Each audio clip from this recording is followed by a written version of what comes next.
Hi, everybody. Welcome to the quarantine series. We're back, the quarantine film series. I'm your host, Kabir Segal, coming to you live from the ATL, Atlanta, Georgia. That's right. I want to say hi to everyone watching at home.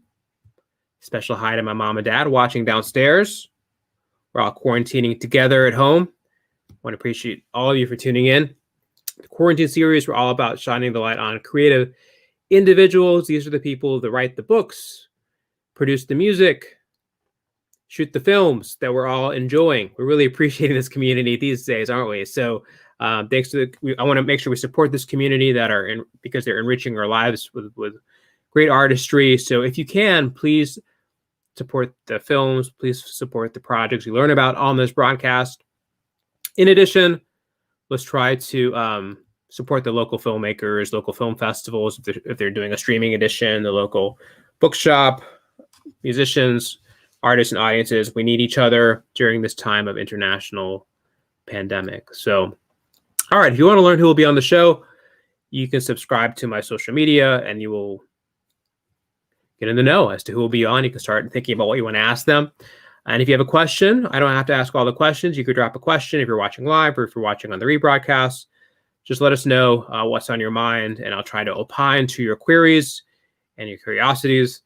And lastly, let us know where you're watching from. Got Atlanta in the house. We got New York in the house today. Special shout out to everyone internationally who likes to tune in from Canada and India and Eastern Europe. So let us know where you're tuning in from. Okay, so now for the main part of the show, we get to meet the terrific filmmaker. He truly is. He made a riveting film, which I've seen recently. He's an award-winning filmmaker. Recent film includes Bulletproof, which I think is very relevant to the times we're living in. And he teaches in the film department at Brooklyn College. So he's paying it forward to the next generation, shaping the next generation of filmmakers. Well, maybe ask him about that. So please welcome to the show, the maestro himself, Todd Chandler. Welcome. Having me. My pleasure, Todd. First, I want to ask you, how are you doing during the quarantine? How is it affecting you? Well, let's see. I'm getting to spend a lot of good time with family. I have a young child who turns 2 in about a week and a half, and so I'm appreciating the time that we get to spend with them at this young age.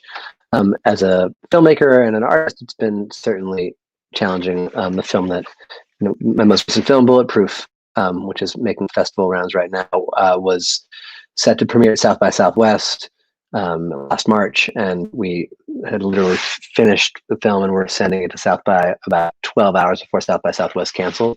So that's been an interesting journey of sort of virtual film festivals and finding ways to give the film as much of a life as we can give it. And I feel fortunate that it's making its way around the world. But it's certainly been a different life than I maybe had envisioned. Yeah, I think that's going to be sort of like a question for filmmakers. Where were you when South by Southwest canceled? Because I think that was such a watershed moment in the film world. Todd, also share with us just your day-to-day. How do you structure your time in quarantine? Is there like a routine that you have, or do you not have a routine? Is there a walk involved? What's that like for you? Right. Well, I would say time is a little sludgy in quarantine. But it kind of depends on where I'm at with work life. Typically I'll get up whenever the kid gets up, anywhere between like 5:30 and 7, and hang out for the morning, make breakfast, and then hand them off to my partner, and I'll go down and work, whether that's emailing or doing interviews or whatever I have to do to sort of help work on the film, and also some new projects and teaching. It's like, I wish I could describe it as like a daily regimen, but it's just sort of a little messy. Try to get out at least once a day for a walk or go to the park. The kid, now we're living somewhere, we've relocated somewhere rural for a little while, so now we get to be outside a lot more. But I think it's a very challenging time for everyone, of course. Most of the other creative folks I talk to, filmmakers, musicians, are they're either being super prolific or just having a really hard time being creative. So mostly I just feel thankful to sort of have my family and also to be connected virtually to a great community of artists and filmmakers and who are sort of staying in touch, talking at least a couple times a week. And that sort of makes me feel connected. But I don't have like a sort of disciplined daily regimen because things change every day. One day I teach, one day there's a film festival in Europe, so I'm up at 5 in the morning. I have to do a thing virtually there, and then or the next day I'm spending the whole day with the kid. So it's every day it's kind of different. Yeah, well, I'm glad you shared that and shared as we say in the military, the battle rhythm of the day.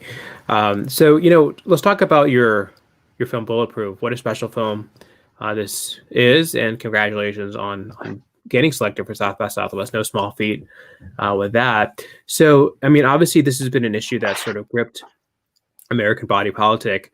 Why were you attracted to this story in the first place? How did you decide this is a Todd Chandler film? Well, I think that I think there's sort of two parts to that question. And one part is the topical question, and the other part is the question of sort of form and the kind of film that this is.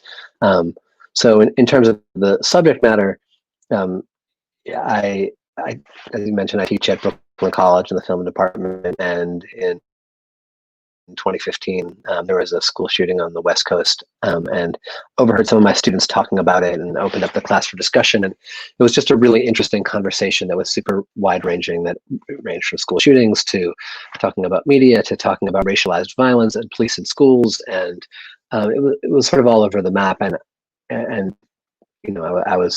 I found it very compelling. And there was a student in the class that year who was an international student who remarked just how American this conversation was. And I just thought there's something in there. And I started doing research. And just as a research kind of trip, I went to a school safety convention in Washington, D.C. No cameras. I just sort of went by myself to see as a sort of curious teacher, educator. And there saw what I found to be really fascinating, which was, what one might think one would find at a sort of school safety trade show, maybe in the 1950s America, right? Which is like crossing guard uniforms and signage and fire extinguishers and first aid kits. And then, living alongside of that were bulletproof whiteboards and really intense surveillance systems and metal detectors. Like lockdown apps and bulletproof, bomb-proof shelters. And so the sort of juxtaposition of those sorts of things really struck me, and I thought, there's a film to be made here, and I wasn't sure exactly what that film was going to be at the time, but I knew that it sort of started off being about this industry, but it kind of expanded to think more broadly about the kind of everyday rituals that take place in and around school, and the things that have long been normal and the things that are fast become normal. And whether that means students passing through metal detectors, or a homecoming parade, or teachers stepping up to a firing line at a being trained with firearms, or basketball practice, and these sort of all these very American rituals kind of living alongside each other. And I started to crystallize to me to sort of think about this more as a film that is less issue based and more really looking at this sort of broader landscape a little bit from a distance, and seeing, if one can understand something by looking at the rituals of a particular culture, like what might one understand by looking at this sort of set of rituals. Yeah, I appreciate you sharing that. And how did you pare it down to the individual stories? How did you set up on the arcs for the film? Yeah, well, I mean, I think in some way, it's the film is not a film that is necessarily even story driven, right? It's much more of a sort of combination of an essay film and observational, and we sort of are going around from place to place and not necessarily focused on individuals or individual stories. I sort of knew that I wanted to as I sort of got deeper and deeper into it, I knew that I wanted to have sort of certain things that we looked at, right? I was interested in looking at the industry, for example. So we're sort of seeing that in different facets. I was interested in finding a school that was really sort of hardening their school through different measures, and so we were able to sort of find that. I was interested in the teachers being trained with firearms. I was interested in kind of entrepreneurial perspective of someone who has like kind of a startup that is trying to find a way to help people, but also sort of turning it into a business. There were just a number of things that sort of touched on some broader themes that I was interested in exploring. So we kind of started there, and we weren't necessarily looking for characters. I was just, I had a lot of curiosity, and we would sort of travel around and we would talk to people. I had a lot of phone calls, and just kind of figure out what things could fit together. And there were a number of shoots that didn't make it into the film. But I was clear that I wanted to film in suburban areas, in urban areas, in rural areas, and also pretty clear that I didn't want any of that to be super specific, right? That it wasn't about a specific place or a specific person. It was really about sort of larger phenomenon. So no place or person is ever really specifically identified with text or anything like that in the film. Yeah, no, that certainly comes across. But what I mean by that is taking this initial answer and paring it down to this. I really appreciated how you edited it. I noticed you were an editor. There was another editor on it. I mean, how did that editing process work? How much of the story changed in the edit versus what you thought it would be going in? I think that I don't think it became a radically different film in the edit.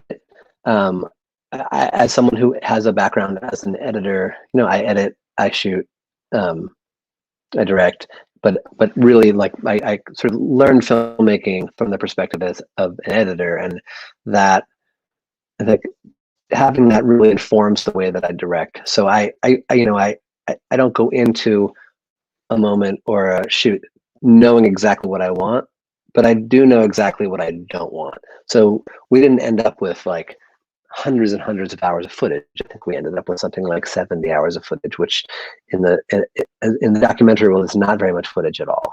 So the shoots were pretty lean. There wasn't a lot of excess. That said, it was a lot about structuring, and the film, I think, for me at least, was so much about juxtapositions and contrasts, and how all of these moments relate to each other. That that's really where the editing became really important. And so, yeah, I was co-editing with a brilliant editor named Shannon Kennedy, who's fantastic. And so, we actually just started by watching a bunch of films, and other people's films that I were like, I don't want to make anything like this. These are things that I'm inspired by. Nothing that was really topically related, just thinking more about different kinds of form. And then we would just bounce back and forth. She was in Massachusetts, I was in New York, and we would just start by taking, she would take Texas and I would take Las Vegas, and then we would sort of work on it and then bounce things back and forth, and then eventually just assemble it all together and look at it and see what made sense and see what things spoke to each other. And then it was a process of rearranging, but it was a real joy, because we're both very fluent as editors. So instead of a kind of editor-director relationship where an editor is sending cuts and then you can review them and give notes, it was just, oh, here, I'm stuck on this, take this sequence and work on it. Or, hey, what do you think of this? Well, instead of giving you verbal feedback, let me just recut it really quickly and see what you think. And so there was a lot of back and forth in that way, and it was really generative. And I think it helped the film a lot, because we sort of brought very different sort of energies to the project, and I think that ended up complementing. We ended up complementing each other. Yeah, it was certainly eye-opening. I didn't know about many parts of the film. The as you mentioned, the industry, I had no idea. You always hear about the first part of it, which is the violent attack. You don't really realize how all the preparation that goes into it. So, Todd, what is an answer here? How do we get out of this spiral of school violence? And is it as easy as a political answer? Right. I mean, I think it's it's a good question, and it's a hard question. It's a question that I'm, as a filmmaker or even as an educator or a citizen, certainly not equipped to answer. I went into the film with questions. I wasn't looking, I didn't go in with a particular agenda, and I just went in with a lot of curiosity. And I think I came out with more questions than I went in with. I think it's very complicated. I think that, there are a lot of people who are really believe in the work that they're doing. A lot of people who are trying really hard. I think for me, the big question that I emerge with is what is the quote unquote problem? Because I think some people will identify the problem as guns. Some people will identify the problem as, mental health. Some people will identify it as, there are all kinds of things. But for me, the thing that really stuck as I was making the film and sort of meeting people and traveling around the country, was that this is the film sort of, for me, it ends up being less about the phenomenon of mass shootings and more about the sort of trajectory, and the sort of, I feel like, like I said, these sort of American rituals. It's not, how do I want to say it? It's not, there are things that I went in thinking I was going to be surprised by, but as I spent more and more time in this world, I thought, actually, this is a logical response. We live in a country that, the solution, it makes sense that the solution is an industry. Or at least a lot of what people are trying to do is sort of turned into an industry. It makes sense that this is, I think it's a different, I guess I'm stumbling here because I don't have the answer for you. What I have is really, the problem in my mind is more about sort of a deeper set of cultural forces that are at work in the United States and have been really since the inception of the United States. And these are symptoms of those forces. And how does one make a deep and a deep substantial cultural shift? I don't have the answer, but like I said, I got into it and it was like, oh, this is so much more complicated than this sort of question of mass shootings or a question of guns. It goes back and back historically and culturally, and so it sort of raised a lot of questions for me in that respect. So yeah, I'm not an expert. I'm an artist. I hear you, but let me say this without, this isn't flattery or hyperbole. I think your film is hopefully part of the answer, and at least making people aware of the just insanity, the juxtaposition of learning and violence, kind of in the same corridors. And I want to ask you also, you're an educator, so have you had to think through this personally about, do you have, and I know you talk about this a little bit, so talk about how you think about this personally as an educator and dealing with what can happen in your institution of higher learning. Well, I mean, I think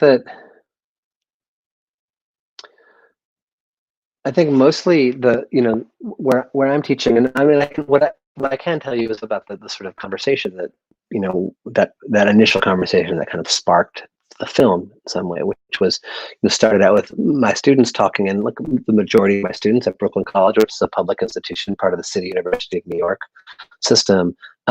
Most of the students are from the New York area. Many of them grew up in New York City public schools. Many students of color who grew up all across New York. And the conversation in part was, some students were saying, well, we're afraid that this could happen on our campus, and other students were saying, well, we're not really worried about that. These things don't happen in cities in the same way. This is a white problem. This is like a white suburban problem.